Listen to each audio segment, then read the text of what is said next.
ସେ କାହିଁକି ନା ବର୍ତ୍ତମାନ ରାତି ଆସି 9:30 ବାଜିଲାଣି ତଥାପି ନିଆଁର ଟିକେ ମଜା ନେବା ପାଇଁ ଆମେ ଏଠି ବସିଛୁ ଏବଂ ଛୋଟ ଛୋଟ କାଠ ଅଗ୍ନି ସହିତ ସଂଯୋଗ କରି ଆମେ ନିଆଁ ଟିକେ ନିଆଁର ମଜା ନେଉଛୁ କାହିଁକି ନା ପ୍ରବଳ ଥଣ୍ଡା ବର୍ତ୍ତମାନ ଲାଗି ରହିଛି।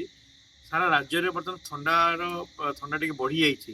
ତେଣୁ ବ୍ରହ୍ମପୁର ସହର ସମେତ ଆମେ କହିପାରିବା ଦାରିଙ୍ଗବାଡ଼ିରେ ମଧ୍ୟ ଥଣ୍ଡା ପ୍ରବଳ ରହିଛି। ଆପଣଙ୍କୁ ଦେଖିବେ କନ୍ଧମାଳ ଜିଲ୍ଲା ଦାରିଙ୍ଗବାଡ଼ି କଥା କୁହନ୍ତୁ କିମ୍ବା ମାଳ ଅଞ୍ଚଳ କଥା କୁହନ୍ତୁ, ସେଠାରେ ଥଣ୍ଡା ପ୍ରବଳ ମାତ୍ରା ପଡ଼ିଛି। ତେଣୁ ବର୍ତ୍ତମାନ ଥଣ୍ଡାରୁ ରକ୍ଷା ପାଇବା ପାଇଁ ଲୋକମାନେ ବିଭିନ୍ନ ପ୍ରକାର ପନ୍ଥା ଅବଲମ୍ବନ କରୁଛନ୍ତି।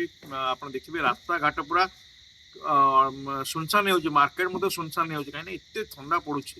ତେଣୁ ଥଣ୍ଡା ଟିକେ ମଜା ନେବା ପାଇଁ ଆମେ ବର୍ତ୍ତମାନ ଏବେ ନିଆଁ ପାଖରେ ବସିଛୁ, ନିଆଁର ମଜା ନେଉଛୁ। ଆଉ ନିଆଁ ପାଖରେ ବସିଲେ ତାର ମଜା ଟିକେ ନିଆରା ଅଟେ। ତେଣୁ ଆପଣମାନେ ମଧ୍ୟ ଏଇ ମଜା କରନ୍ତୁ ଏବଂ ଯୋଉଠି ବି ଭୋଜି ଭାତ କରୁଛନ୍ତି, ଯେହେତୁ ପିକନିକର ଟାଇମ୍ ରହିଛି, ତ ଟିକେ ଫାୟାର କ୍ୟାମ୍ପ କରିକିରି ତାର ମଜା ନିଅନ୍ତୁ, ଦେଖିବେ ବହୁତ ବଢ଼ିଆ ଲାଗିବ। ତେଣୁ ସମସ୍ତେ ଶୀତକୁ ଏନ୍ଜୟ କରନ୍ତୁ, ନିଆଁକୁ ମଧ୍ୟ ଏନ୍ଜୟ କରନ୍ତୁ।